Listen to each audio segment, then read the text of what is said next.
Hey, it's Niamh from post Giro Donne 2023. I survived another one, 9 days this time. Well, actually 8 days because first stage was cancelled. But, no less tough. I think, this was an unrelenting Giro. I mean, every day was a tough day. Always up and down, a lot of climbing, and not really many sprint days in the end. But the last stage was another hot one in Sardinia. Some more like notable climbs, but not super steep. So just the kind of climb that drags on, long, and enough pace that you're just dripping with sweat and just I feel like your perceived rate of exhaustion as the exertion goes so much out of whack in the heat. Is not much power feels like a lot. Also at the end of a stage race. But anyway, we came over the top of that climb as a team in 3. Blanca, Anna Shackley and I. And there were quite a lot of attacks after the climb, and we also were quite keen to try take one last opportunity, getting a breakaway. But nothing really stuck. Then it was downhill fast all the way to the finish, so we sprinted for Blanca. But it was a tricky full gas sprint, that one. And Blanca just, it was difficult to Jack and I aren't the best lead out train, but she rode to top 10 or something. But it was not a bitter end to the Giro. I think we were really happy with the Giro as a team. We definitely had a lot to celebrate, and it was super enjoyable and super cool. Obviously, like, my own expectations I didn't really meet. To be honest, my riding was a little bit inconsistent, and that's not what you need for a tour and GC.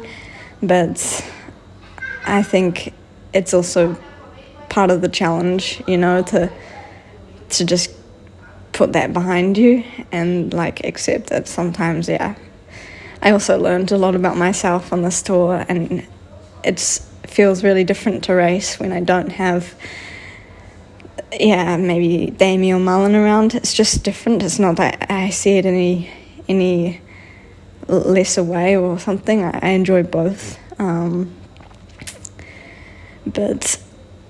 So we still, I think, achieved definitely our goals as a team, some stage wins and podiums, and it's maybe not what everyone's used to seeing from Worx, not all the winning, but I think it's not the point of our team. We relish every victory in its own. We don't expect winning, and I think that's really important to note that every race is a race, and this Giro was still super cool, a challenge and an adventure with the hotels and the crazy organisation, cancellation of stages, weather, crazy descents, climbing, heat. Italy throws it all at you, but it's a beautiful country to ride and race through. And there's something so special about the Giro. And I hate that it's a little bit shadowed by the Tour now, because I think it's a special race in its own right. That was the Giro, and now I'm going to take a rest. Last night we all stayed an extra night in Sardinia, so we had a night on the beach, swimming, laxing, having some drinks, and eating pizza and tiramisu and gelato. And we deserved it, because it was a hard 9 days, and that's also the other side of the sport, You're allowed to celebrate and enjoy the success, and I think that's just as important. So now I'm going to take some rest. I'm back in Girona, and bearing with the heat, but and I look forward to some more racing at the end of the season. Yeah, it's going to be good. Thank you for having me, Abby and Co. And I'm definitely not going to listen to these back to these podcasters because I hate listening to my voice. But I hope they're enjoyable. So yeah, see you next time. We opened this episode with an audio diary from Niamh Fisher-Black of the SD Worx team, reflecting back on the Giro Donne from home. Now let's dive into the full episode.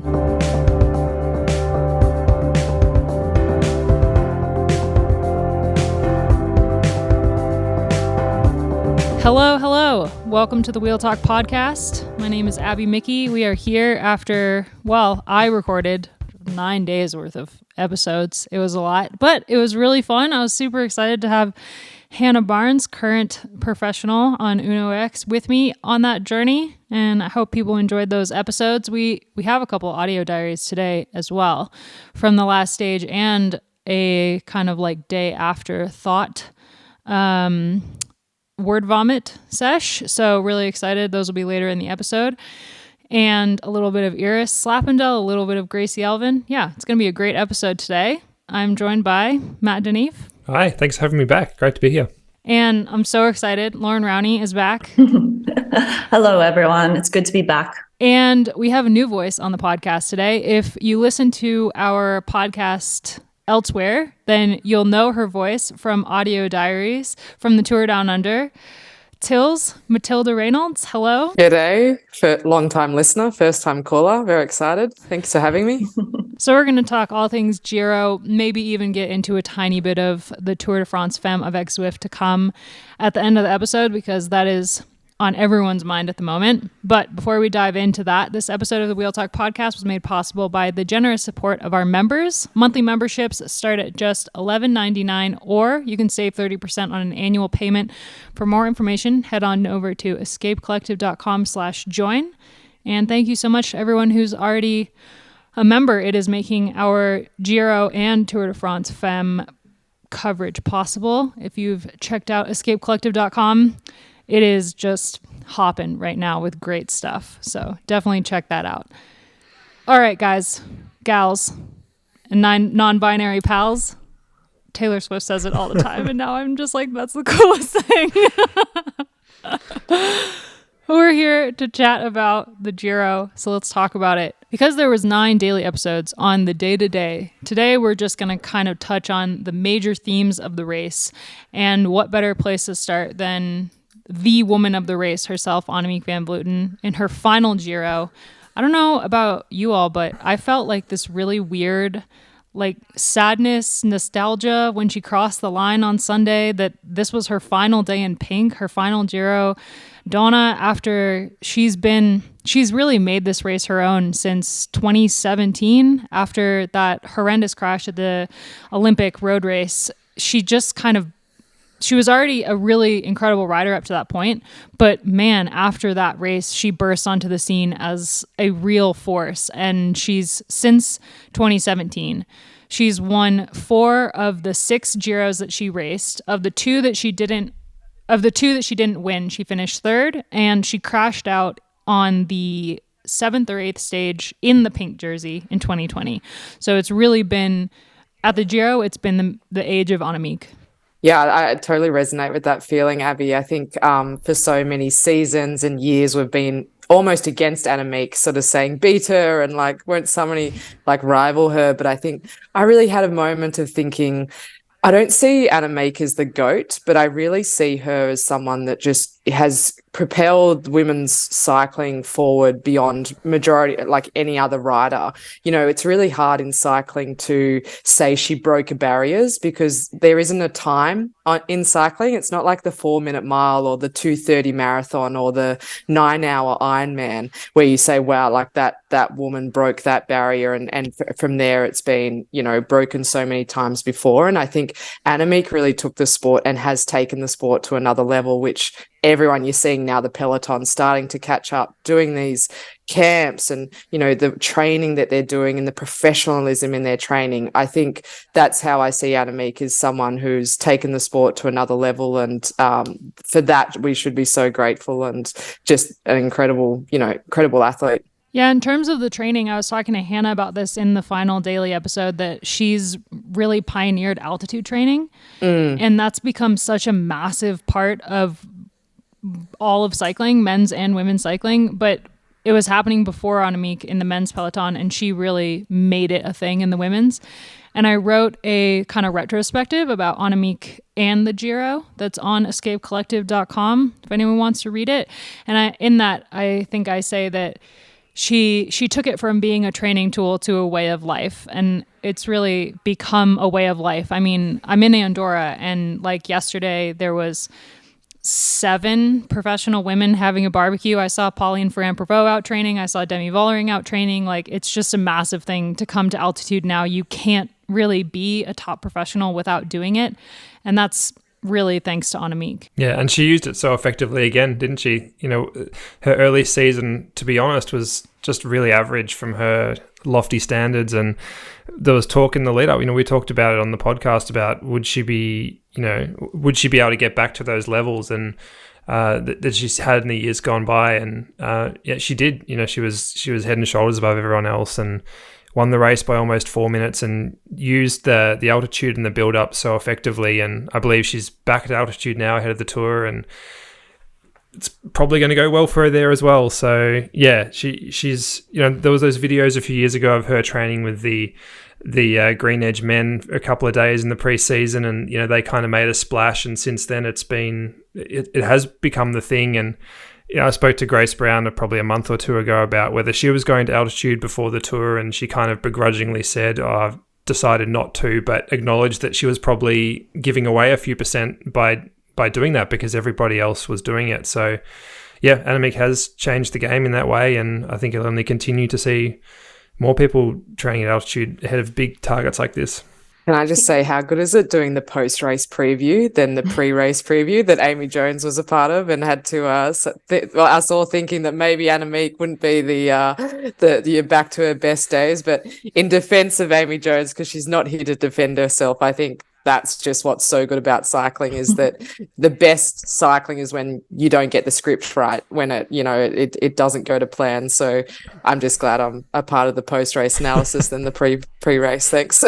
I think, but it would have been Gracie, I'm sure, that said you can just never underestimate her. And I think months ago we spoke about it. We've spoken about it a lot. The fact that she wasn't having the season she wanted, but maybe this is just how she had planned her season all along, you know, with these big goals, and to do the double and try and win both the Giro and, she's going for the triple, I suppose. She wasn't at her best at the Vuelta, but I think she almost knew that. And then she's shown at the Giro, is she back to her best? I don't know. We've said that the margins have closed between her and the other competitors, but I just have this feeling that this has always been part of the plan for her final year. And, you know, Annemiek is just so calculated in everything that she does, and the people that she works with, that she always has this belief in herself that I think not many athletes have had. So it was nice to hear from her that she knew she was in good form, but to actually, you know, see that on paper and demonstrate the pure dominance she had over the field was really cool to see.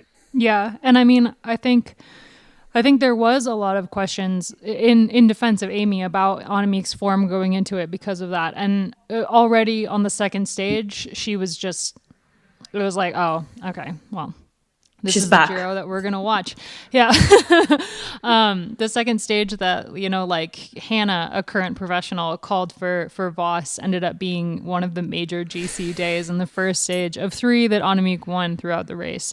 And she really just, yeah, I think part of this is one of the major themes that I actually asked a couple of our audio diarists about today, to if they wanted to give a couple like final thoughts on the race was the effect that the Tour has on the Giro. And let's actually listen to Nina Kessler's thoughts really quick.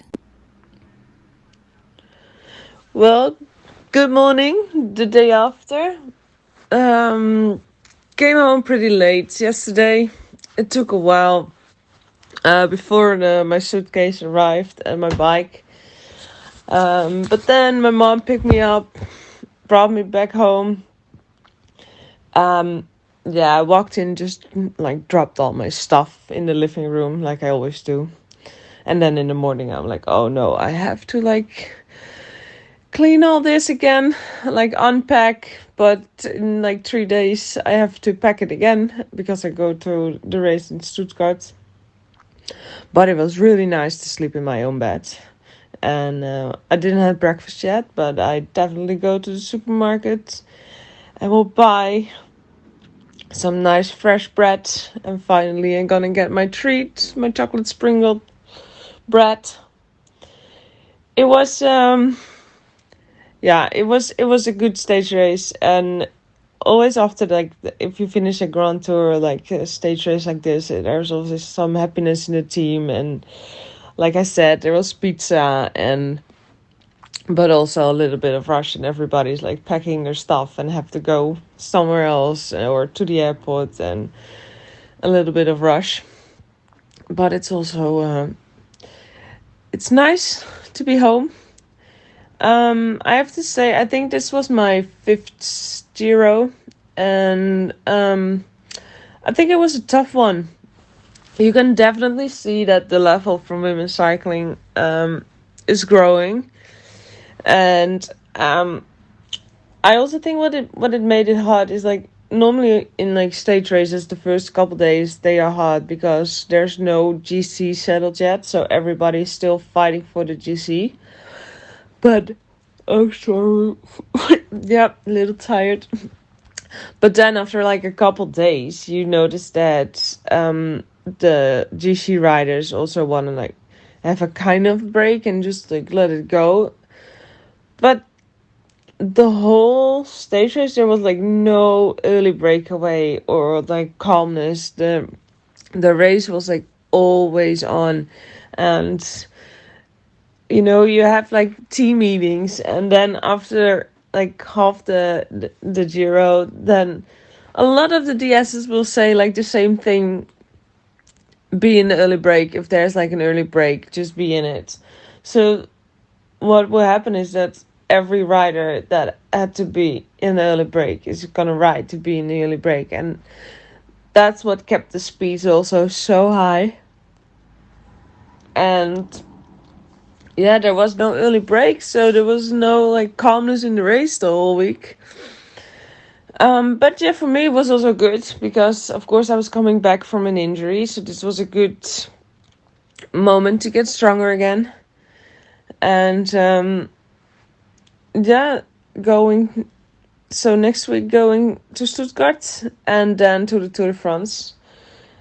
Some girls that, for example, Lorena also, she stopped after, I think, was it 6 days or 5 days? And that is also because the Giro this year is pretty close on the Tour de France. So a lot of teams I know were struggling to have like a full team at the Giro and a full fresh team at the Tour de France. It is because you have to recover from this, and also if you want to do like really good in the Giro and in the Tour, you have to train for it. Like girls want to go on altitudes, and if you want to go on altitude before the Giro, then the effect is already less in like the Tour. So it was hard planning. Like for me it was pretty good because I was standing still for 7 weeks, didn't race, and was only on the trainer. So for me it was kind of like I won't say a training camp because this was pretty hard training camp, but to like develop with again some race distance and some hardness and get some climbs in the legs, because obviously the Netherlands is pretty flat. So for me it's a good thing, but yeah, it is quite hard to plan, and especially if you want to do well in both stage races. And yeah, we're gonna see how Annemiek is gonna do it. Of course, she did the Vuelta and then the Giro and then the Tour. But yeah, she's a legend. It's insane how she raced again this Giro. And you can always see in the GC, like every GC rider has always like a bad day, but we'll come back on it. But Annemiek just doesn't have those bad days. I think, yeah, she had that little crash in the downhill, but that's it. And yeah. Oh my gosh, I'm sorry, I keep drawing. But yeah, she just keeps going. And yeah, next year, I don't know if it will be weird to not have her at the start, because it's also like, if you imagine, like we kind of riders like retired already, it keeps going, and then there will be a new legend, and it will open up probably the GC a bit more, and maybe there will be a bit more fight.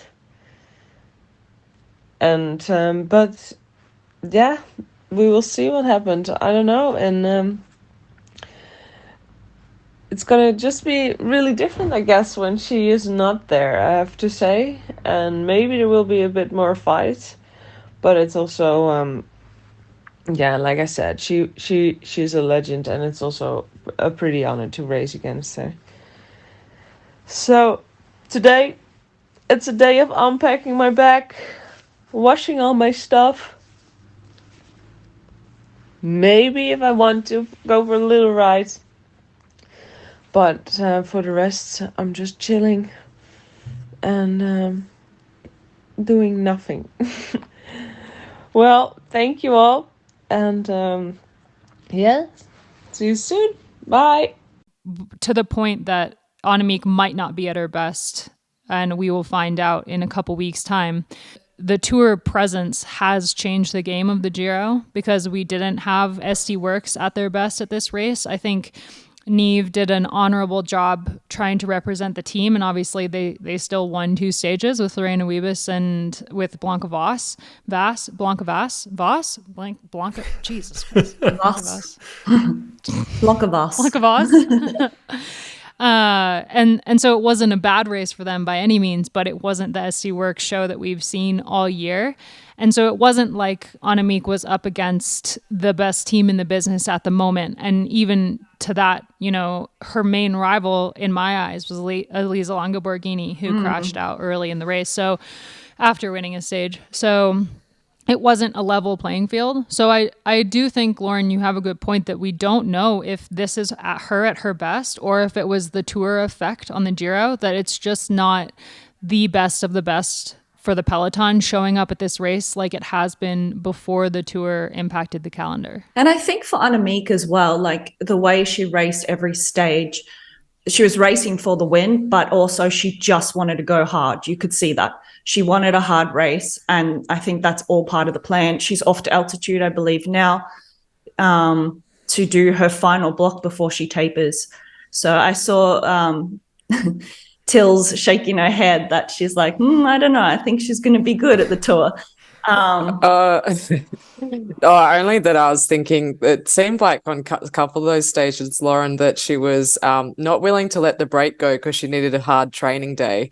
Yeah, so it was hard to know, that she's she's coming in tapered at all. So it's as you say, it's so hard to know. Was that just a really good block of training? And I think for everyone though, we just hope she's at her peak, and that was just again scraping the surface.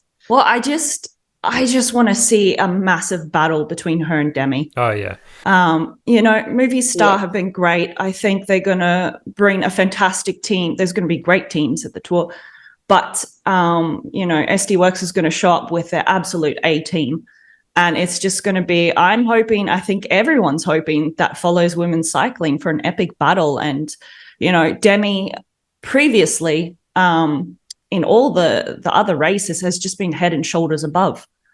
So I think we just all want to see that. Yeah, It's so weird the script's been flipped. Sorry, Matt. Yeah. It's so weird the script's been flipped because it used to be like, if only anyone could beat Annemiek. And now it's like, okay, Annemiek, please beat SD Worx. Yeah, we've been hyping up that battle for the whole season, really, haven't we? Vollering versus Van Vleuten at the Tour, and that's only gotten more intriguing as we get closer. You know, Van Vleuten's found the form that we knew she probably would, and meanwhile, Demi's up at altitude, you know, living the van life and doing yoga in the mountains and, you know, making everybody jealous and seemingly very relaxed and all that.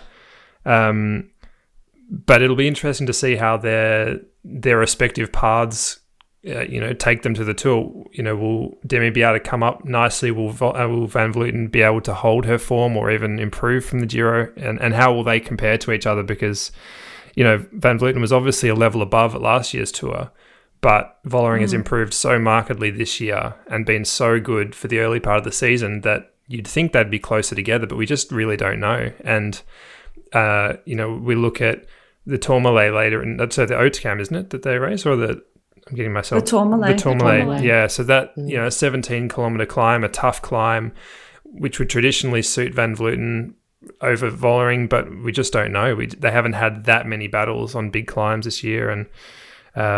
yeah, it's such an intriguing battle, and I just hope that nothing gets in the way of those two being able to duke it out. Yeah, they've only really had like one massive climb that they've battled against, and it was Vollering who came out on top of that duo, and Gaia Riolini was incredible. I loved Annemiek's quote after the 7th stage, I believe, when she won, and she was like, she finally got Gaia Riolini in front of me. It's just hilarious. She was so sassy this race. It was great. But I think since that defeat on that climb, Van Vleuten stepped it up so much that it's just like, yeah, going into the Tour, it's like we're all just, I hate this saying, but we're like licking our lips ready for like some completely insane bike racing. And the other thing about that stage, the Tourmalet stage, is that there's the Col d'Espagne happens right before it, and it's quite similar to stage 7 of last year's Tour, where Van Vleuten just went really early on some early climb and just rode everyone off her wheel and won by like 4 or 5 minutes or whatever it was. So I think Vollering will be looking at that stage and be feeling quite nervous about the prospect of Van Vleuten going long and winning by a lot. So I think, you know, that'll be obviously be a big battle that day, but I think that early climb will be quite decisive as well, actually. It's hard to know what to take away from the Giro, just because the Tour de France Femmes avec Zwift is having a far bigger impact on the Giro this year than last year, just because the Tour de France was untested for the women last year. I still believe, and I know riders who still felt like the Giro Rossa, the Giro Donne was still the premier biggest event of the calendar last year, and they were really targeting it, when I just think we've seen so many riders using it as training. They're either skipping it or they're coming straight down from altitude and potentially not coping, which I think may have affected Niamh Fisher-Black. So I just think it was a nice little taster, but certainly, hey, we're not going to go on about where its position is on the calendar. We can't change it, but certainly it's had a biggest impact on this year, I think, than last year. Yeah, and a curious point will be the riders that have lined up at the Giro, how many of them are actually, do we know, crossing over to the Tour? Because Annemiek is such a seasoned rider that, you know, she could handle that sort of load in her legs. Not to mention, I think, Abby, in all your race recaps, it was always mentioned about the heat.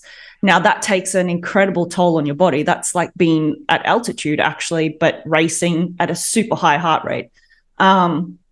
So I do wonder for some of the younger riders who are planning on doing the double, how they'll cope with that. Yeah, I think it'll be a week or so before we know exactly who is doing the double. I know from the audio diaries that Nina Kessler is doing the double.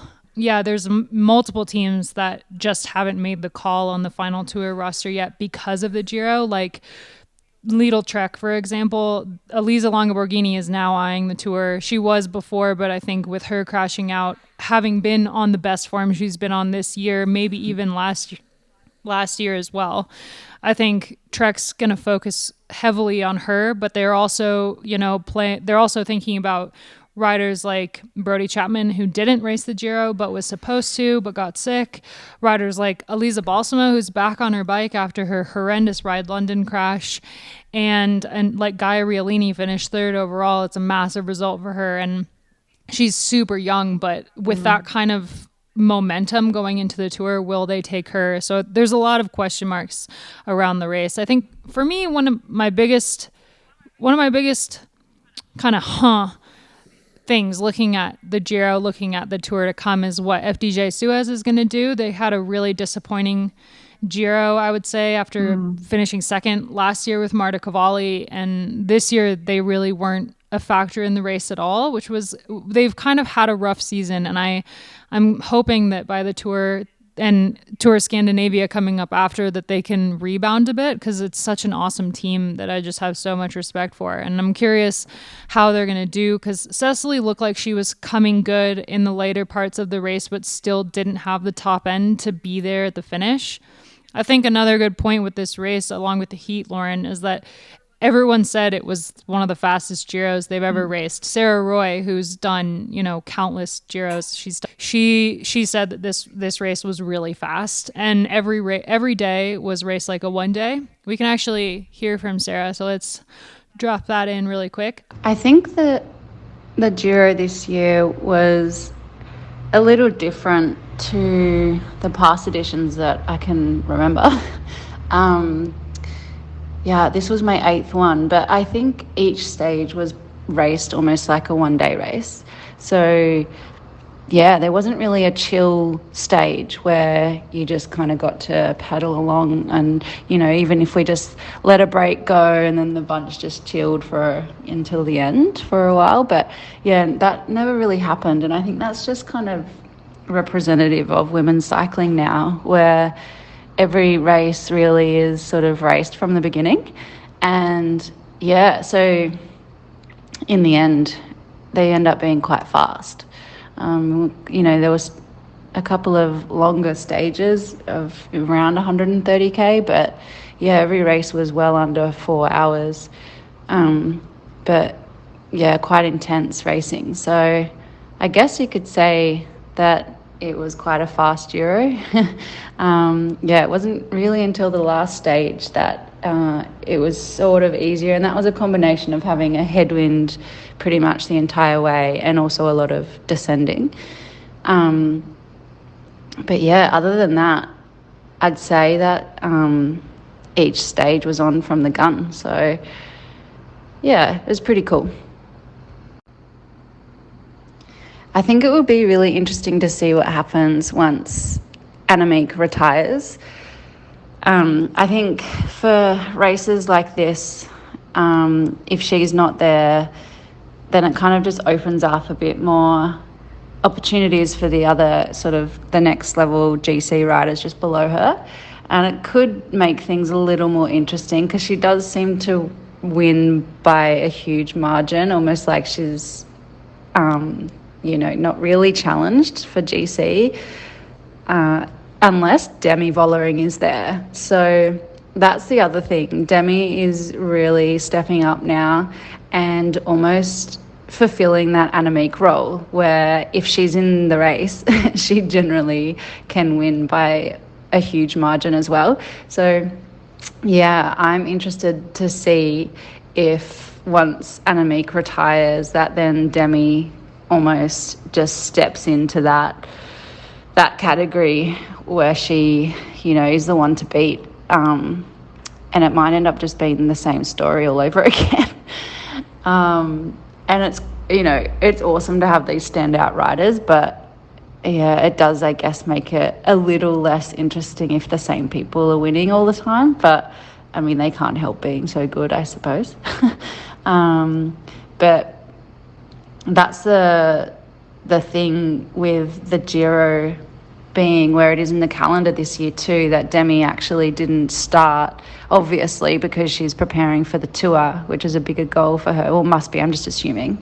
She wasn't at the start of the Giro, and so then Annemiek really wasn't challenged for GC, but they'll both be at the Tour.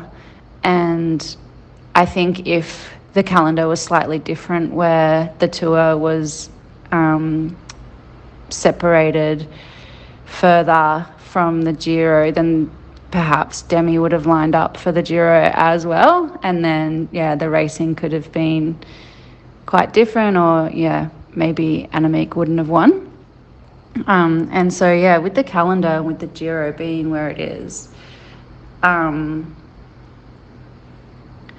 it might be nicer if we could sort of place these grand tours of ours. Now we have 3, the Vuelta, the Giro and the Tour, if they were all around the same time as the men's. Maybe if they were sort of just off the back of the men's tour, and then, then the women's Vuelta started once theirs finished, or in the last couple of days. It could be a nicer calendar, maybe. I don't know. I guess there's a good reason I'm not the one who makes these decisions, but there's really only 13 days between the end of the Giro and the beginning of the Tour, and there are quite a few riders who pulled out of the Giro to prepare for the Tour, like Loren, for example. And then missing some big names as well.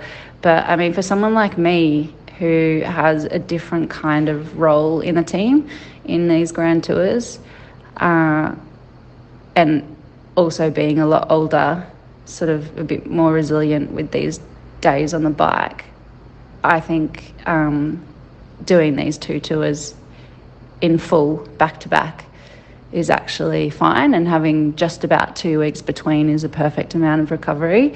But I think being a GC rider, there's so much pressure and stress and mental energy that goes into performing at such a high level for quite a long time, 8 or 9 days. So having less than 2 weeks between 2 huge events like that's probably not ideal. We could see some better racing if the calendar was slightly different.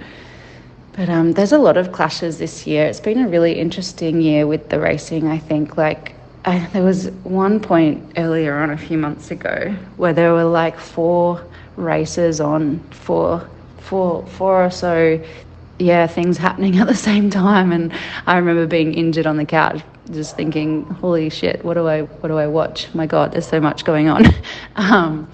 How are these teams getting to all these races? But now with the Tour, there's actually a lot of riders that won't have any racing for about 7 weeks or so if they're not selected for the Tour. So it's and then with the World Championships being in August, there's riders like Chloe Dygert, for example, or other track riders that won't be racing because they're preparing for the Track World Championships, which I think start just maybe 3 or 4 days after the Tour finishes. And again, if some of these track riders are doing the Tour, they may finish earlier. And so it just changes the whole dynamic of things. And I know it's really tricky to fit everything into one season.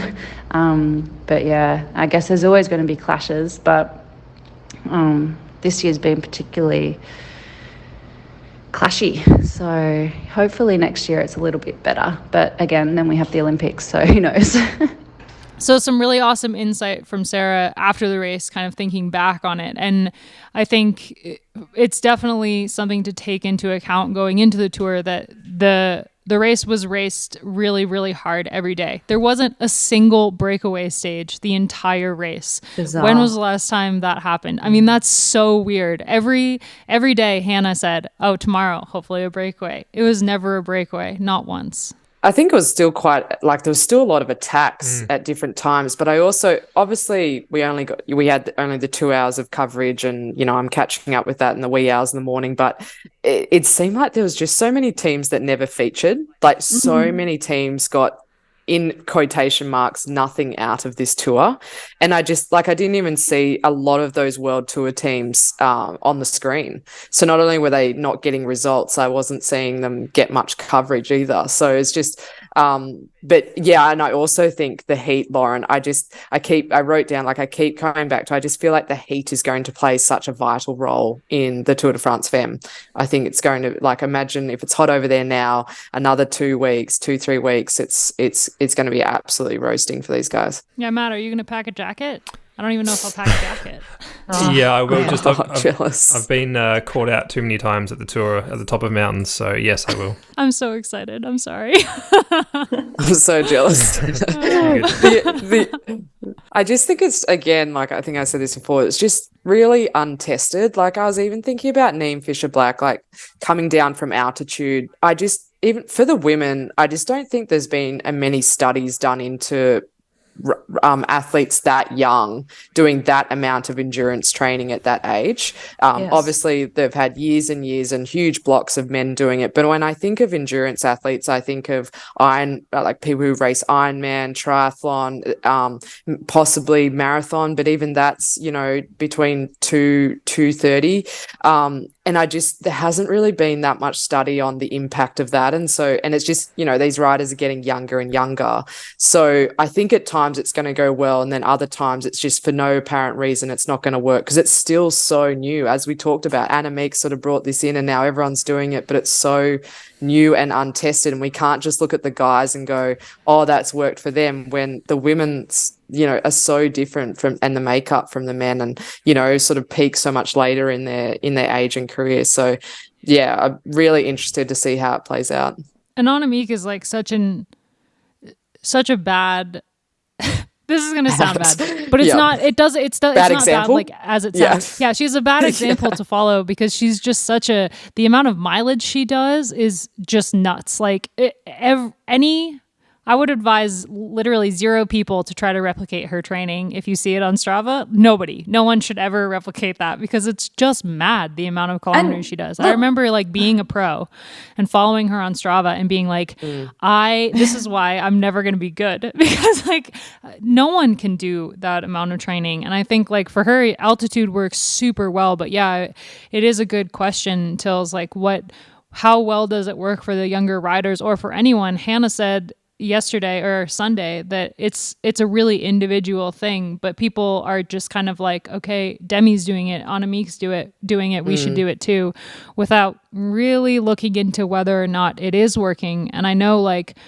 having lived with a professional who has had altitude go very poorly for him in the past, it can definitely have a negative effect. And I think on that point, firstly, like, Annemiek is the first to say years ago that don't do what I do. Exactly, pretty much. Don't try this at home, kids. Particularly when it came out, the videos that went viral when she was training with the men and everything, she did come out and say, like, this works for her. But I think people forget as well sometimes, you brought it up, Tills, the age difference. I mean, Annemiek really, for me, 2016, I raced with her and she was good. And at the Olympics, she was going to win. She was fantastic. But it was really after the Olympics that it was like, holy wow, she is something else. But she'd been racing since 2008, I think, or 7. I'm not quite sure when her career started, and she was older. And, you know, she's approaching 40 now. But we're looking at these young riders and we're talking about 20 to 24-year-olds, sometimes 19. And yes, okay, we've got the freaks like Pogacar and the men's peloton doing what they're doing. But again, you can't compare men and women, and I don't know what they're doing. But it's just, yeah, it's a whole different ball game now. And on the topic of altitude, it really doesn't work for everyone.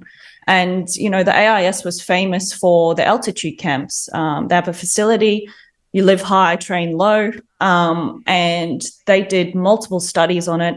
And honestly, some athletes, I remember Shara, I think she used to come out of it absolutely flying. And then there were other athletes that just really didn't do much for them. So, yeah, it's case by case. It works great for some. Annemiek is one of those that seems to adapt to it, and for others, it just doesn't work. But you have to test it. We're so quick to forget that progression of Annemiek. Sorry, Abby. Like you forget that she was a domestique. She didn't come out and for a very long time. You know, during Gracie's era, you know, racing for Gracie and that era of her evolving herself into that is I think we forget that a lot, and that's why I do call her, like, I don't call her the GOAT, but I think, you know, she hasn't won through various eras. Like it has been the more previous era that we've been a part of, where we've seen this incredible talent and almost freak-like, you know, athleticism that we've seen from her. But I think young athletes need to see where she's come from and to be looking at her age and progression. And I think, I don't want to harp on too much about it, but Vos is a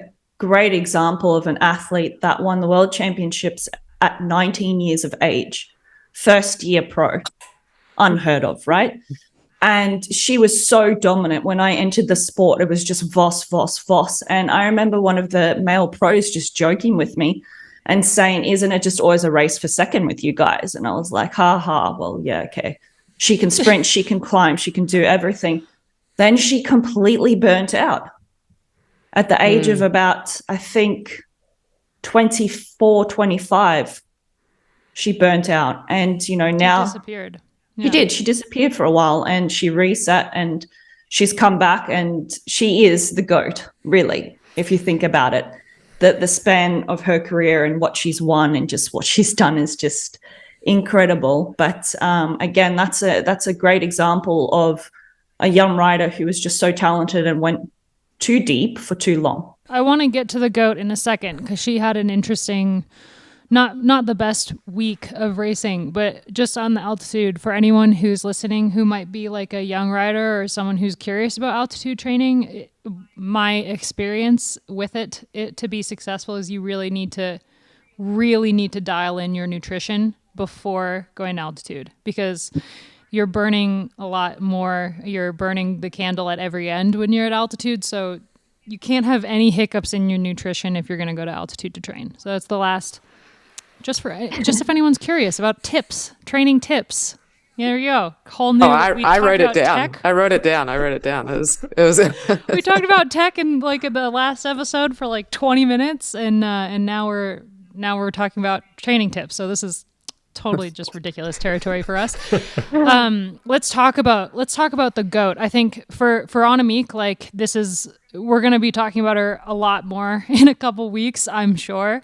So we can move on from Annemiek a bit. But yeah, I did write a story on that progression of her going from domestique to kind of the Giro rider of our time. So if you're interested in that, it exists. In terms of Vos, okay, so I was looking back through the stats, and this is the first time that Vos has raced the Giro and not won a stage since 2006. Crazy. And on that occasion, she still finished second overall. She would have to be the most disappointed rider coming away from it. Her and from Chloe, the sounds of it, maybe. And Elisa. Very drama-filled week. But I think for Vos, like, going with the kind of thought of going into the Tour, which we assume she will be one of the riders going to the Tour from the Giro.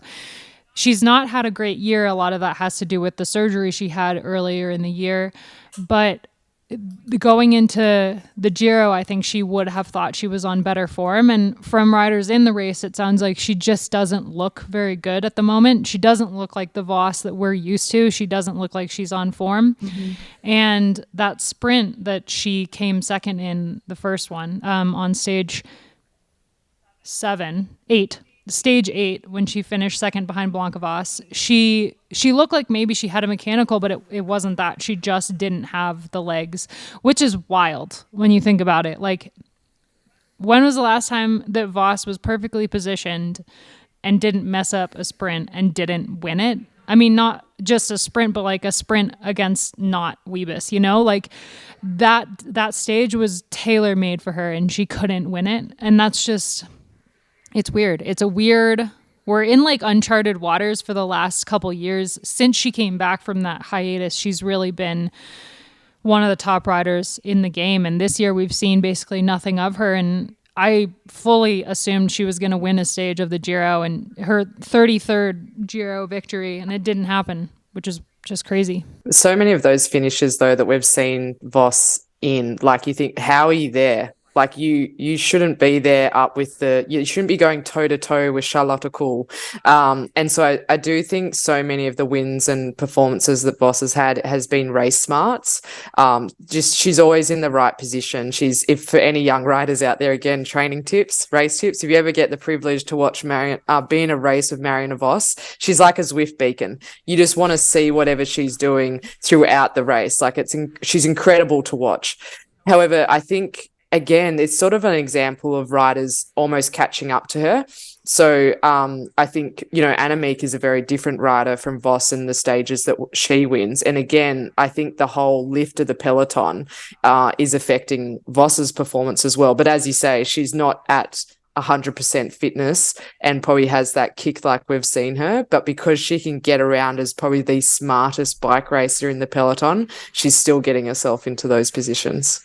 She'll also be at the Tour in a few weeks, and being the champion that she is, she knows how to get up for big races. And yeah, she didn't get the result she wanted at the Giro, but I can't imagine there'd be too many times in her career where she'd miss out on one target and then miss out on the next one. So I would be surprised if she doesn't feature heavily at the Tour.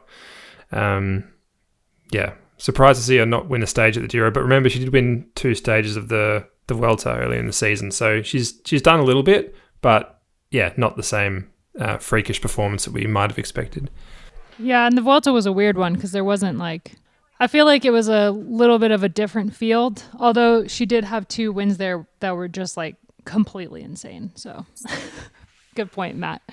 I think it was maybe just disappointing to see her not take that 33rd stage. Everyone's with the Tour going on and Cav and everything going on there, and everyone harping on about the record. Meanwhile, we've got Voss, who I don't know how much longer she's going to race. She's signed through 2025 with Jumbo-Visma, so assuming another 2 years, and in that time, if she can take 3-4 more Giro titles, then she'll have beaten the Tour record at the Giro. And of those wins, I mean, it's mountaintops, sprints, time trials. It's literally everything. Overall victories. She's won the overall twice. Or 4 times? No, twice. And she's just amazing. She's unbelievable. Even though she didn't win a stage, she's still notable in that she'll be one of the riders to watch going into the Tour.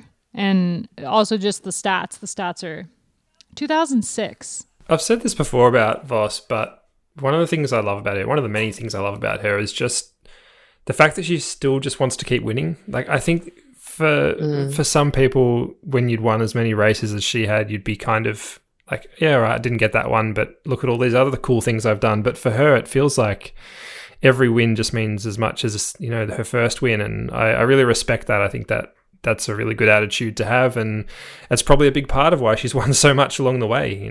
She's never content to just sit back. She always wants to win, and that's cool. And you could clearly see she was so disappointed. I mean, happy for Consoni when she won that stage. There's a really nice picture of her shaking the hand with a big smile.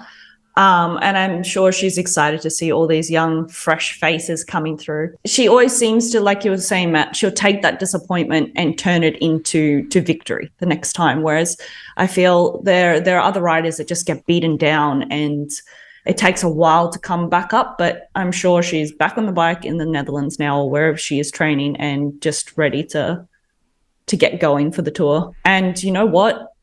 The World Championships, I would say. I don't know. Hannah called Lorena Wiebes, and I can't not see that. Nah, Grace Brown.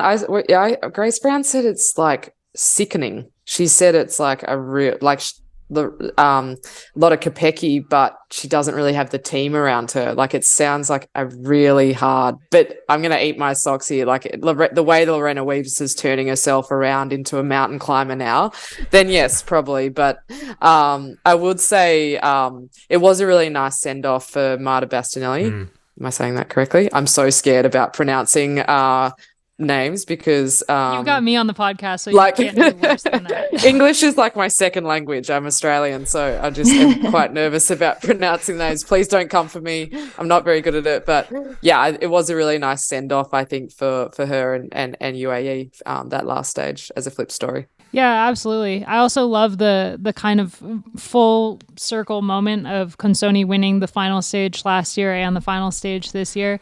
And she's such an exciting rider. She had like such a rough going the beginning of this year. And I'm so happy to see her win. And she's always like, she's just so raw and emotional, and she was so happy to take this win. And definitely for Bastianelli, who's been in the sport for 18 years, it was her last day racing. And it was, would have been just such a massive moment for the team to take that victory. I hope they had some really great celebrations afterwards. How much of a flex is it when Annemiek has won so many pink jerseys that she can hand one out to every teammate? Like, that should be standard. Like, if my GC rider wins a Grand Tour, like, I need to put that on my wall. Like, give me the spare. Like, that is just such a flex and should be standard for all Grand Tour winners. And her final pink jersey. Yeah, final pink jersey. But she took the first one and held it through the entire week after the completely insane time trial that was canceled. And winning that second stage, first real stage, and holding the pink jersey, like not even really holding it. It was like the race was over from the get-go. But it still wasn't boring. It still wasn't too bad. Like, I didn't mind it. It was sewn up. But I also think what happens is that when the GC is such a big gap between maybe 1 or 2, or in another race going on at the moment, 1 and 2, and then 3 and 4, there's a big gap. You see those secondary and third teams start fighting it out.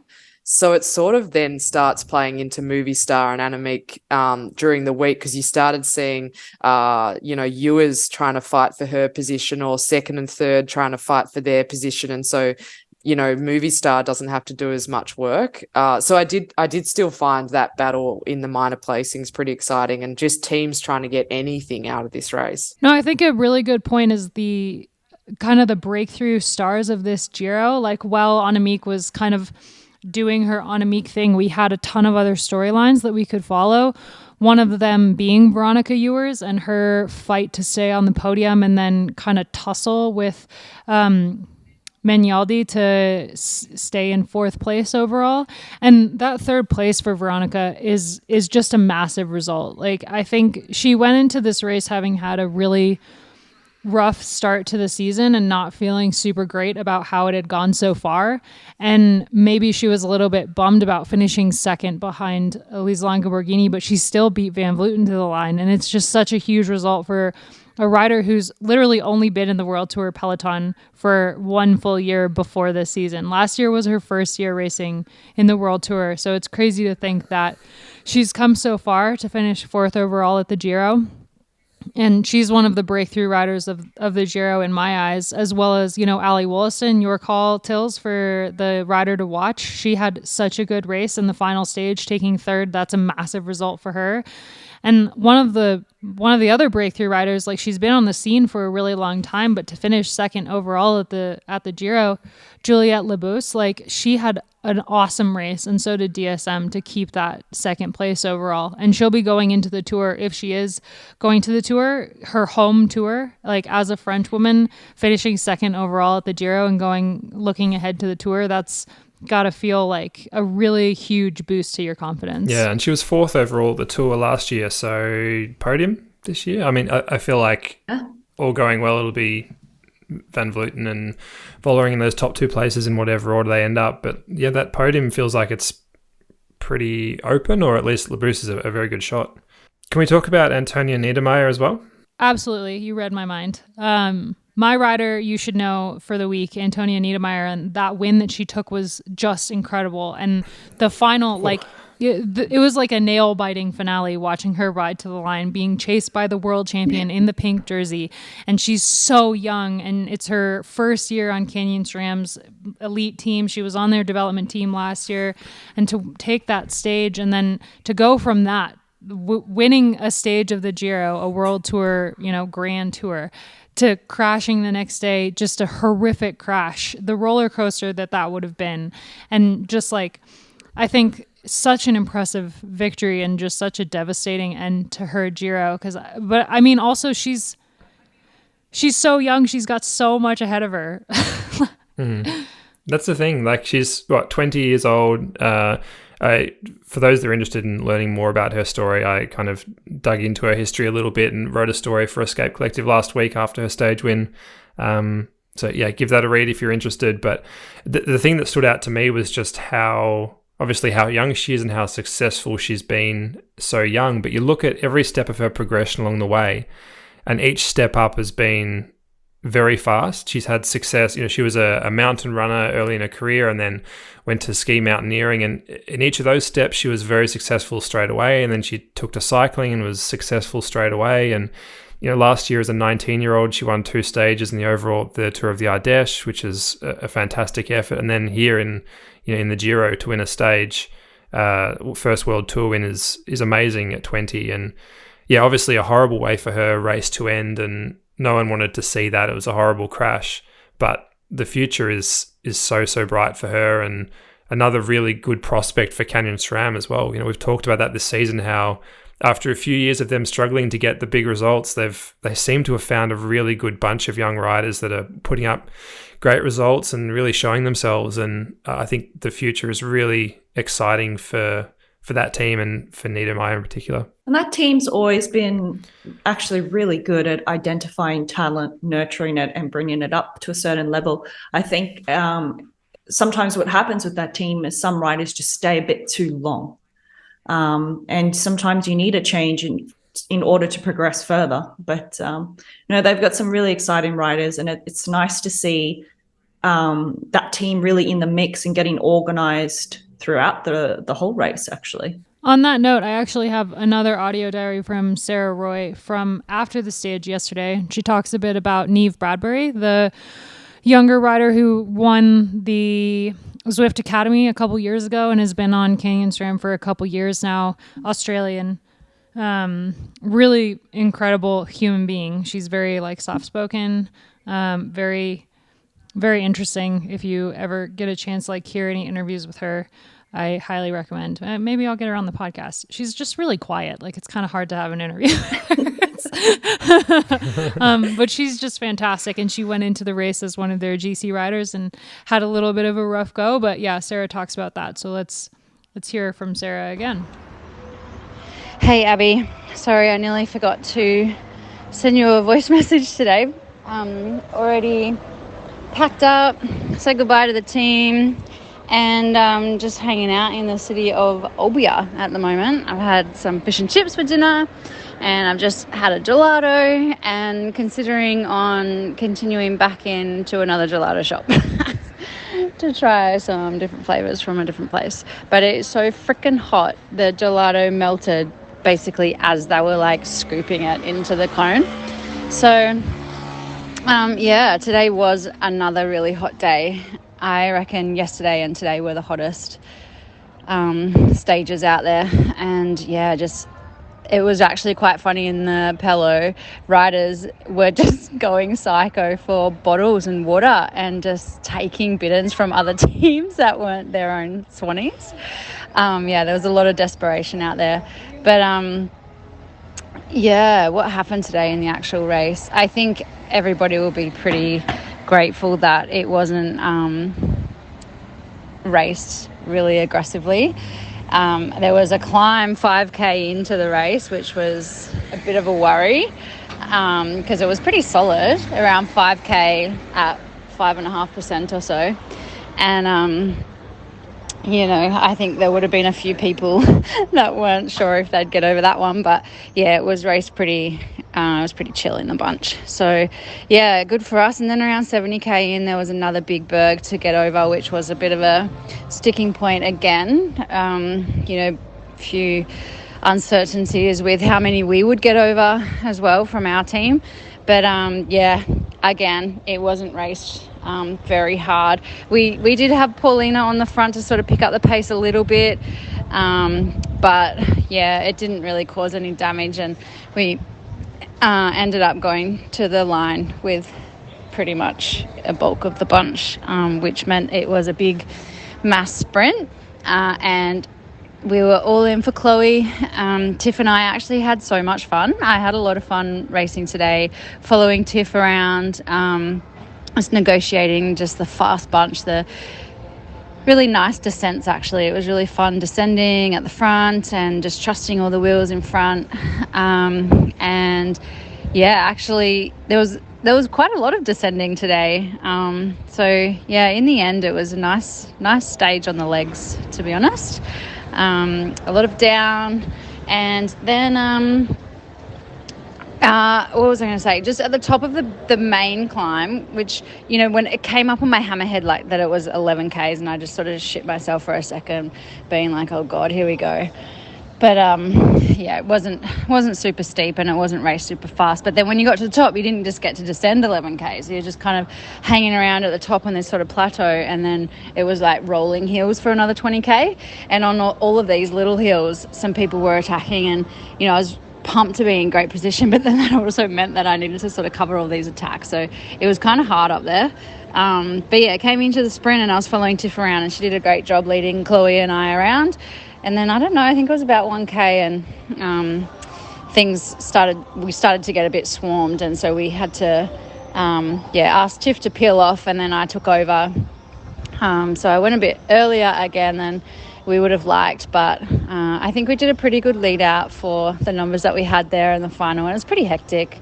It was really fast. It was a big bunch. But yeah, I'm happy that I went through that final corner on the front, and just, you know, went for as long as I could, and I just stuck to one side and hoped that Chloe would find her way around, because that's basically how she likes to be supported in sprints. So yeah, she felt that she got a bit boxed in and ended up finishing fourth, but so not the win that we were hoping for after some really good sort of lead outs in previous sprint stages, where we felt like it was really starting to come together and that, you know, this might be the one. So kind of an anticlimax, really. Finishing the Giro is funny because it's a big one. It's a grand tour. Some really great opportunities, you know, like nine days of opportunities, and then kind of walking away with a bit of drama in our team, I guess, from that first day being cancelled, with that time trial being rained out, but having Chloe crash, and then sort of racing the rest of the tour quite sore. She was carrying a donut around and sitting on a donut. She had a sore bum. And, you know, then Antonia with her big win, but then crashing out the next day and needing some dental work and leaving the tour. And then also we came into the tour with Niamh Bradbury as a GC hope, but she's just not quite feeling herself. And yeah, the first road stage, she was off the back a bit, so lost time on GC there, and in the end was, working for the rest of the days. And so, yeah, I don't know. It feels like these things come and go so quickly. I think I said that yesterday. But, yeah, pretty happy for myself, actually, to get through these sort of 10 days away after the year that I've had. This is the best I've felt all year, and it's taken a really long time to get here. And, I mean, I only had 2 weeks of training for the Giro, and I did as much as I could in that time, you know, some heat training in the heat suit. And yeah, I just really killed myself for those 2 weeks to get here in the best shape that I could. And I feel like I've come out feeling even better. So I'm really happy with that. And we'll see what happens now for the rest of the year. Thank you for listening to my jibber jibber. And it's really hard, I think, for young riders to process that, particularly if we look at how well Niamh Bradbury did last year. It was a breakthrough performance almost. We couldn't stop talking about it. And then I think going into this year as a GC rider, to not fulfill that expectation of herself is super hard. And hopefully she just has the support around her to bounce back from that, because she is talented and she's a hard worker and she's really stuck it out to be where she is. Yeah, she had a rough time in the pandemic, like being so far away from home and being stuck in Europe, and she didn't get to go home for a really, really long time. And I remember talking to her at the end of 2020, and it was just like really, she didn't know she wanted to keep racing at all. And then to come back in 2022 and have such a great time at the Giro. This will be a blow for her, but I think like that team has hired some new riders in the last year that I think are really changing the atmosphere there and making it a more successful place to be. And I think Sarah Roy is actually one of those riders for sure. But I think Niamh's an absolutely beautiful soul. She comes from a gorgeous cycling family in Melbourne. And I think we forget that she had a really bad accident. I think it was in the London races where she hit that signpost in the middle of the road. So her build up for this was a lot of it, obviously, for the sponsors on Zwift. So I think she didn't have the best lead in. I thought it was interesting. I felt like Sarah Roy was really showing, I think she might actually be on a contract year, but I really saw Sarah Roy playing that role of really trying to, not necessarily mother, but really try to pass on a lot of that experience. And I think we sort of saw quite a few, as you talked about you as being a first year, sort of still quite new to the peloton. I think it is a little bit more challenging for these younger, newer riders who are taking on these GC roles, because usually it's lost on a mountain and at the end of the day it's just you. It's not like in a sprint where there's 1,000 different decisions and there's so many sliding door moments that yes, your team can work all day but you got boxed and it wasn't necessarily you, but you're sort of seeing on the mountain stages it's just you, it's just a fitness test, and then you didn't have it on the day. So I think that sort of pressure can be quite difficult. But all of those women, great teams rally around them. And just, the best thing about cycling is there's another race around the corner. Man, isn't there just? What's around the corner?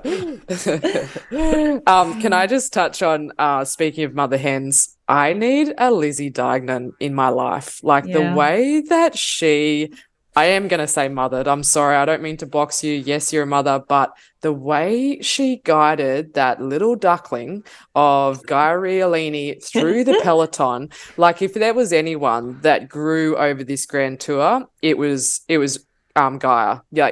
And you see, do you know who needs one is actually Chloe Dygert? Because you saw her, she wins the amount of places. No, exactly. She wouldn't. But the amount of places she gains in those sprints is ridiculous. She should have won so many more races by now, but she just can't she's not holding the wheel. And the peloton knows that. So they know that they can chop the shit out of her and take that wheel. Where Riolini, I wouldn't go near her if I had a Loretta Hanson or Lizzie Deignan around. Loretta Hanson's such a good bodyguard, but the way that Deignan, if you watch her, the amount of time she's looking back, the amount of time she grabbed her and took her to the front and got her into great position. And the best thing is that Daigen's actually also going really well at the moment. So, you see a lot of these bodyguards that they're not actually the best people in the peloton. Yes, they can guide you through a sprint, but they may not be able to get you up the mountain and then also get you into good position. But yeah, I really would love a Lizzie Deignan. And when we talk about what teams you would go to, you're not just looking at who's the best, but the way they develop these riders and look after them. Gaia Riolini, the way she's grown as a rider this week was also a bit of a standout, I reckon. Can we just go back to Loretta Hanson? Did anyone else think she had an amazing tour? And how great is she climbing? She just kept coming back. And then they were just Loretta's there. And I was like, what? But the gruppetto. She's still there with and climbers. Yeah. It was amazing. So that was great to see. Shout out. Also, she did really I must say, for the audio diaries, it's hard for them to remember to record an audio diary after a day of racing. I cannot be more grateful to the women who agreed to do the audio diaries for me. Loretta was always the first to deliver her audio diary. She would do really amazing pre-race audio diaries as well and answer questions from people on Instagram. It was just, man, I feel like I've always really respected her as a rider, but the audio diaries and interacting with her to get those made me really respect her a lot as a human being as well, because those aren't easy to record. I mean, yeah, She's so down to earth, like, and she's such a legend. Like, she's never had a big head, and I think that like you can sometimes forget about her a little bit. But I think she was on for an incredible season. She had an unreal summer in Australia, and then again she crashed really early in the Spring Classics. Missed Paris-Roubaix again. She's never done Paris-Roubaix. Built herself back up. Had to go back home. She was in Melbourne for all of the spring, which just would have been heartbreaking for her to be watching. Built herself back up, and here she is again. So yeah, absolute kudos to where she's gotten herself back to, and yeah, I think deserves a lot more promotion for how important she is to that team. Oh, she's an absolute asset. I think she has become, in my eyes, the super domestique in that team. Yeah. She is just so strong, and she's diversifying as a rider too. With every year, her climbing abilities just continue to impress me as well. She's just always there. Which they need. I mean, they've got such a strong team this year, Trek, in terms of climbing, I think. But yeah, it's just good to see a really, like you said, Abby, a great human being succeeding. It was shit. She had some really bad luck this year, but I think the future holds really great things for her. In kind of the conversation of super domestiques, she's not a domestique, but I do believe that she deserves a mention, and that's Liane Lippert. She was also incredible in this race. Like, there was the final stage, she was on the attack like all day. You could tell that she got a little bit of free range with Annemiek having a massive buffer in the overall. And I'm just really excited to see next year is going to be such a weird year for the peloton without having Annemiek. It's like when Van der Breggen retired and there was like this massive, you like felt like you forgot something at home, but you couldn't quite remember what it is. You're like rummaging through your pockets. You're like, I feel like something's missing. Writing reviews. I'm like, I'm missing a name here. Like, this major contenders. Yeah, exactly. It's going to feel like not typing like contenders. Annemiek is out and out is going to be like such a weird thing next year. But I think Movistar can feel really confident in their hiring of Liane Lippert for kind of the future of the team, because she was riding really, really well, and definitely is an exciting prospect for when that team doesn't have Annemiek as their GC leader. Yeah, I'm glad you mentioned her, because I know Gracie would want us to have mentioned Liane Lippert. And yeah, great that she got some opportunities there, and she is down to race the Tour as well. So I'm very keen to see how that goes, and hopefully she gets some chances there. As we've said a few times in recent episodes, she's such an exciting rider, and as you said, Abby, next year once Van Vleuten is gone, there'll be even more for her. But with the Tour right around the corner, I think that'll be exciting for them to give her some opportunities too, particularly if Van Vleuten's 5 minutes ahead on GC or something by stage 2. I want to wrap up this episode by talking a little bit about what the Giro is going to be like in the future without Annemiek. Because as we saw, Demi skipped the Giro. She's focused fully on the Tour. At least Ashley Moulin-Pasio also skipped the Giro in favor of the Tour. And Van Vleuten has always taken this race as kind of the biggest race on her calendar, and she did that again this year, even with the Tour coming up, which is obviously another huge target for her. And without her being in the Giro next year, it is going to be a massive year for Italians, I think. We have so many Italians in the peloton that are just really, really close to that top step, and they haven't won the Giro since 2008. So they're going to be looking at a Annemiek van Vleuten-less peloton at the Giro in 2024. And of course, it's an Olympic year, so that always kind of messes with people's schedule and how people decide what races to do. But it might be next year with the Olympics that the Giro is actually more of a target than the Tour. So I think it'll be a really interesting year next year without Annemiek, and it's going to be a really open general classification, which is something that we've not seen in 7 years. You mentioned there, Abby, about it being 7 years since Van Vleuten's been dominant, or that since it's been that open, and of course we're talking about the Anna van der Breggen era as well. So this will be the first time in a long time that neither of those two will have been racing, and you remove Van Vleuten from the GC in this year's race, and it's pretty close at the top. It's only 30 seconds between Labous and Riolini, and then you throw Lisa Longo-Borghini in there, and a bunch of others. It is very open next year, and I think it'll make the race a lot more interesting. And it wasn't. I mean, personally, I found the Van Vleuten show a bit overbearing this year. It kind of took away a bit of the enjoyment. I understand what you're saying, Tills, about it not being totally disappointing, but for me, it will be more exciting next year when Van Vleuten is gone. And I can't wait to see who steps up. And Marta Cavalli as well is another good one, obviously.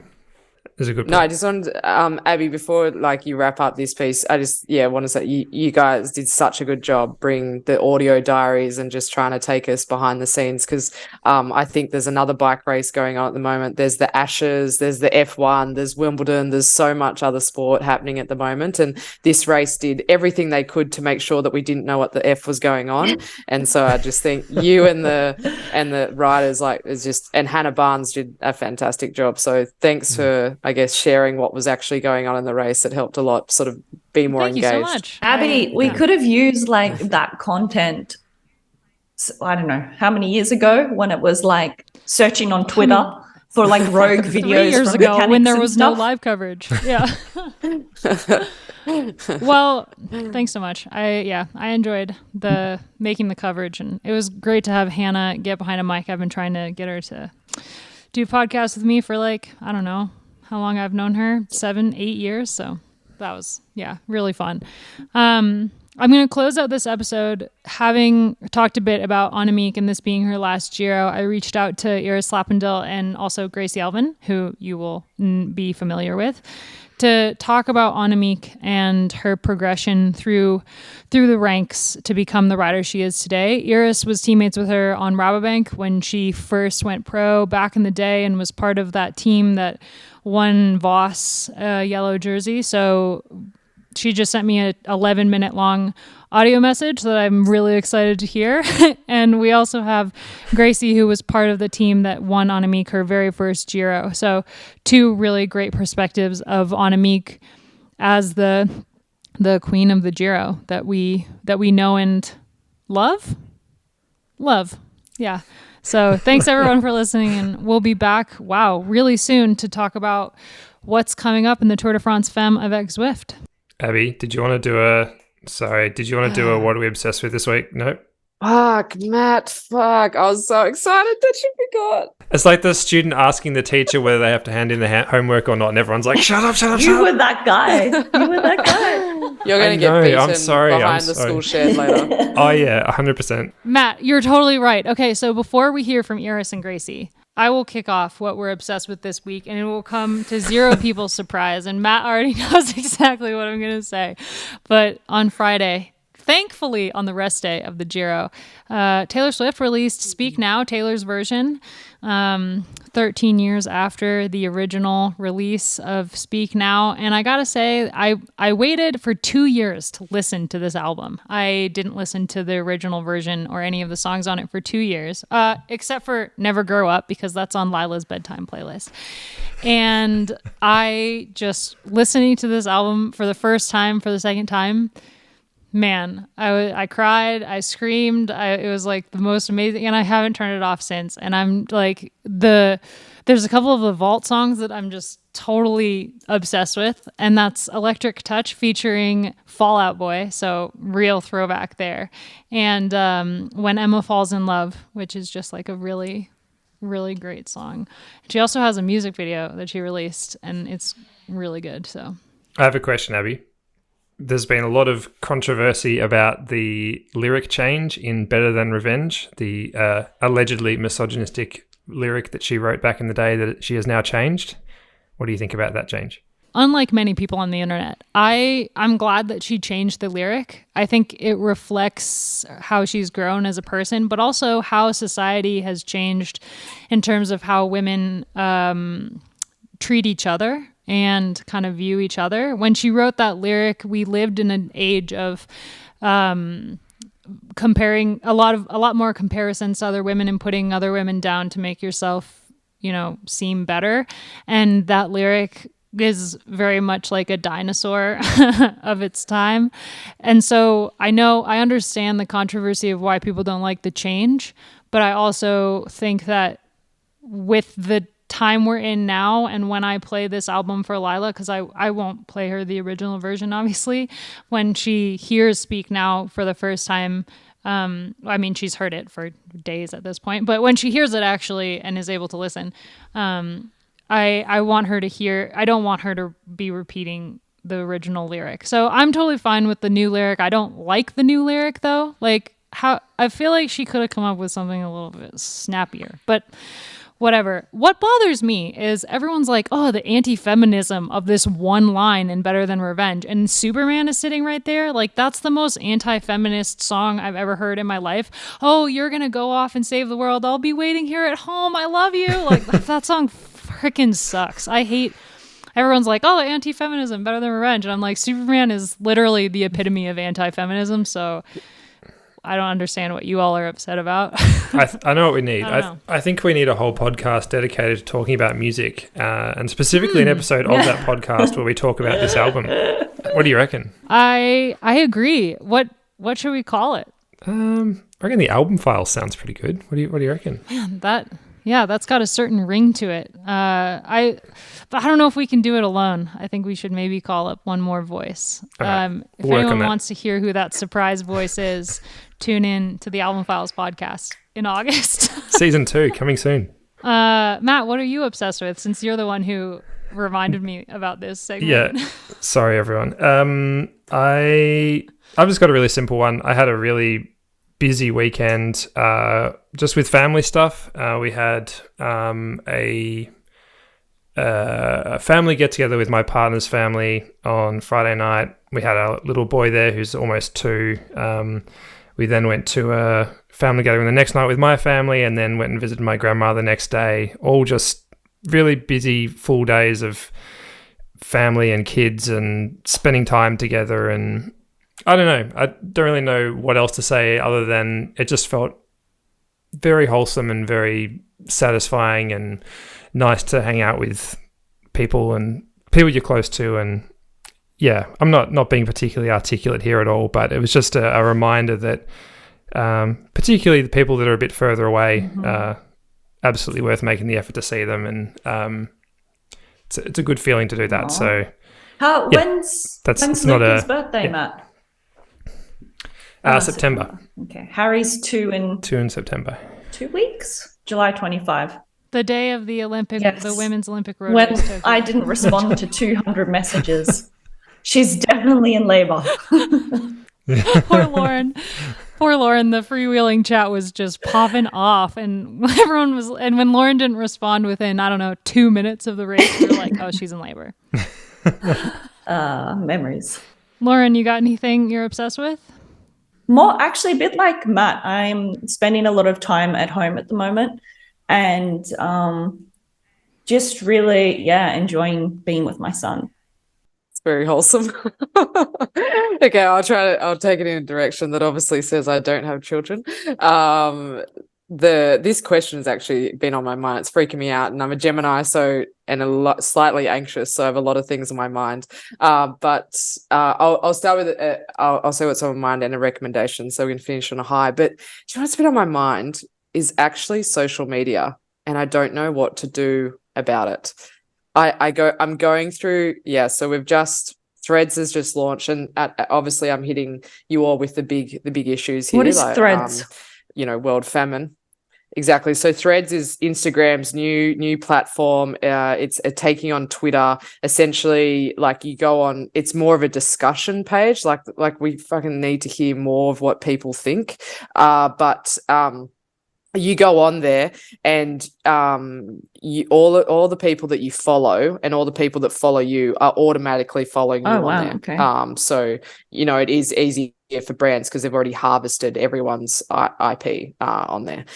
So there's sort of that, but then there's sort of Instagram as well at the moment. And I think you go through phases of like, if you're having a little bit of a challenging time, then Instagram can be like a hard place to be on potentially. But I think, and then I also go like, it's just trying to come. I used to really love it, try to put out some humor and try to, be fairly positive, and you got sponsors and things like that. And then I just go through phases of like, could I just not be on there, for a whole year, or could I do a social experiment of going on there once a month or something? But it's so hard because you're fearful of what you'd miss out on and potentially, going into the abyss of like, people also don't necessarily, they forget you sort of thing. So that's been on my mind a little bit.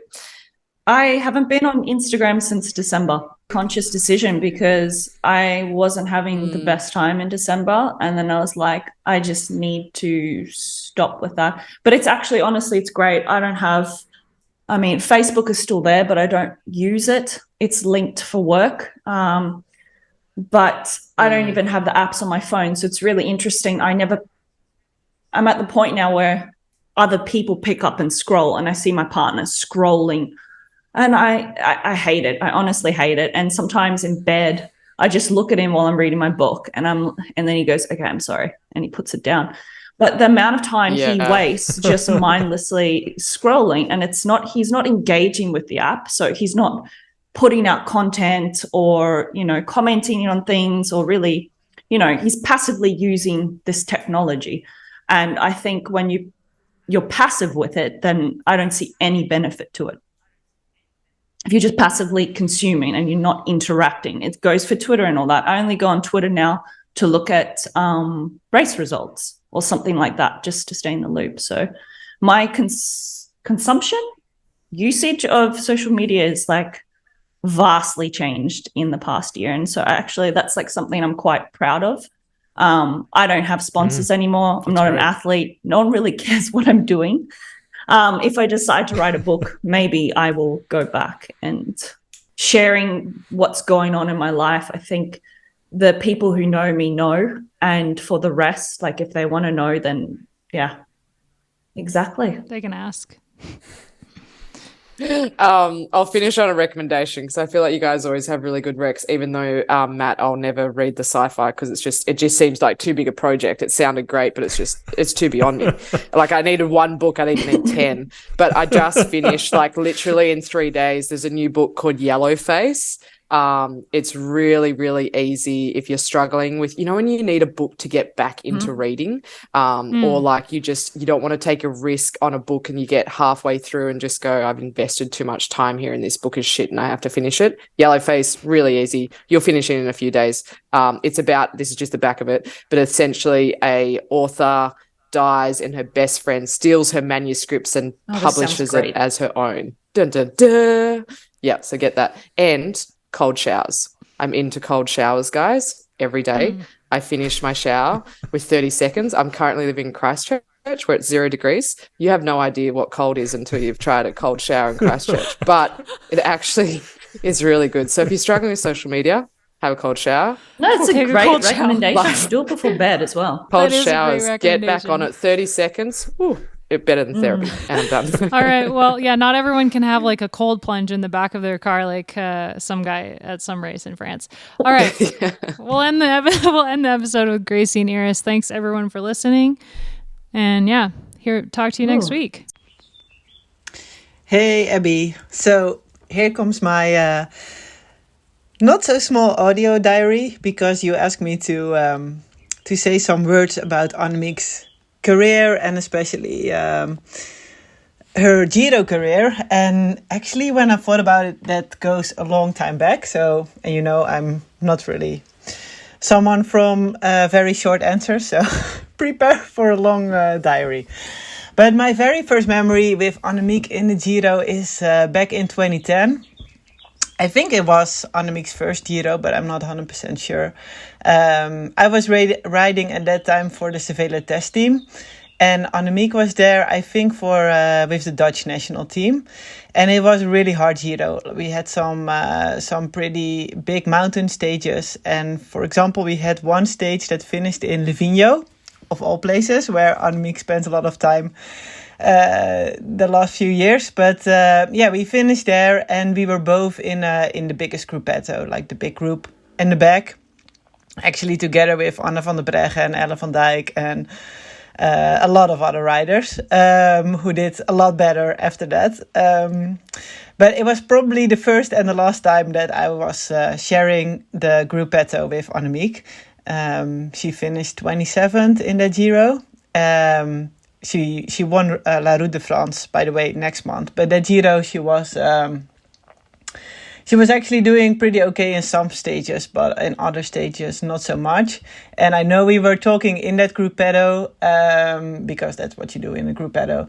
And she was also telling me that at that time, she didn't really believe that she was maybe doubting if she could be a good climber, yes or no, or if she could do well in a stage race. And I think also then at that time she was in a team, it's called Nederland Bloeit, where also the sport director did not really believe that she would be like a good climber or a stage racer. So I think that was really a different phase in her career. I think a lot changed in the years after. We became teammates then in 2012 at Rabobank Live. And in 2015, we moved to Cervelo Bicla together. So we've been teammates for 4 years. And like I say, those first few years, her results were very mixed in the Giro. And I think that had to do, there were different reasons. She suffered for a long time with arterial injury. I remember she crashed once out of the Giro with a broken collarbone. I think that was in 2012. And I remember this actually is kind of a, I don't know, nice memory in some way, because she became Dutch national champion the week before, but she didn't have the team kit, the national champion team kit on time. She only had one time trial suit in the Dutch color, so she was wearing that every day. And she had to wash it every night, I think. Maybe in that way she was also ahead of her time, wearing a skin suit in a road race every day and having to stuff all her food in back pockets made by numbers on the back. So that was kind of funny. But yeah, unfortunately, she crashed out of that with a broken collarbone. I think she actually continued 1 or 2 stages with the broken collarbone, but then she had to leave it. And I think those first few years with Rabobank especially were also different, because we always raced with Marianne Vos, who was our GC leader. And like I said, I don't think Annemiek had the trust in the team also that she was being that she could be a GC rider. And it took some years to start believing that herself. And I think also to find the right people around her to develop herself as a GC rider. In 2014, that was the last year with Rabobank. She finished 8th in GC in the Giro. That was also a crazy year, because the whole top 3 was Rabobank with Vos, Ferrand Prevot and Van der Breggen 3rd. Even I finished top 50. So maybe one of my best Giro results ever. But Annemiek was 8th there. It was really... It was, it was great we could do so well as a team, but it was also really challenging to be with so many top riders in one team. And I think she made a wise decision to leave that team, and especially when she moved to Orica, Green Edge, Scott, whatever that team was called at that time, the Australian team. I think that was the best move of her career. She focused more on riding well in stage races. She became a better and better climber. She should have all the credits for that herself. She had multiple operations on her arterial injury. And when that didn't bother her anymore, she also had a much better chance to do good in GC. And 2017, that was the first Giro that she did really well in GC. She became 3rd behind Van der Breggen, and I think she could have won that Giro if she didn't lose time on a stage where she missed the first echelon, a windy stage. Yeah, and then, the rest is history. She won in 18, in 19, in 22, and now this year in 23. And those last few years, I've been following Annemiek from a bit more distance, not anymore as a teammate, but as a commentator on Eurosport, as a fan, and also as a friend, of course. And I have a lot of memories from Annemiek as a teammate. And I've seen her suffering a lot and being in pain a lot from up close. And for me, that's always been kind of a mixed emotion as well, because I really admire her extreme determination. I don't know a lot of athletes that are able to put themselves into that much pain, but it also really hurts as a teammate to see your friend or teammate suffering so much, and especially in the period she was dealing with that iliac injury, is not just going really deep in training, but it's also knowing someone or seeing someone is actually in a lot of physical pain. And I think for me, I just have a lot of respect that she believed in the fact that she could continue her career and she could come back after those operations. And I think, maybe that's one of her biggest achievements, when I look back to her career. But I also saw how much she enjoys it all. So all the preparations, making plans, making tactical plans, motivating her teammates, making them part of the success. Annemiek has seen a lot. She's definitely the kind of athlete that she can put things in perspective. And she has a life and interests outside of cycling, but she's also very capable of, as we say in the Netherlands, putting the blinders on and keep focus on one goal. And I think that's also one of the reasons she does so well at the Giro, because this is a race. I mean, it's easy to get distracted by all kind of things like issues, unpredictable things that can happen, long transfers, shit hotels, good hotels, changes in the course, weather, etc. I mean, the Giro is one big chaotic race. And you can have all these things take up your energy, or you can have yourself not be bothered by it and only make sure you put your energy in things you can influence. And that is a skill Annemiek is master of. And I think therefore she does always so well at the Giro. And I've said it also a few times during commentary this week. I will miss Annemiek being part of races next year. I love how she takes every opportunity to make the race hard, to put on a good battle, to fight for every second. And if she loses, she's a fair loser, as I think she also really enjoys the fact that she's being challenged. And maybe my favorite moment of this last Giro was her chasing Niedermayer and congratulating her after the finish. And also, I mean, Annemiek's post-race interviews, they're always really good, honest, and that's also something we will miss, or I will miss. And I mean, I think this is already quite a long story. And to be honest, when we were suffering in that gruppetto on our way to Livigno back in 2010, I had not envisioned Annemiek to become a 4-time Giro winner and one of the best riders in the history of cycling. But she did it, and she should have all the credits for it. And I'm just really happy to have seen that development from up close as a teammate and now in different capacities. And I'm also just happy that the season is not over yet, and I'm really looking forward to the races to come. And I really wish Annemiek and also everyone watching women's cycling to have some fun and some exciting battles in her last months of racing. That's it.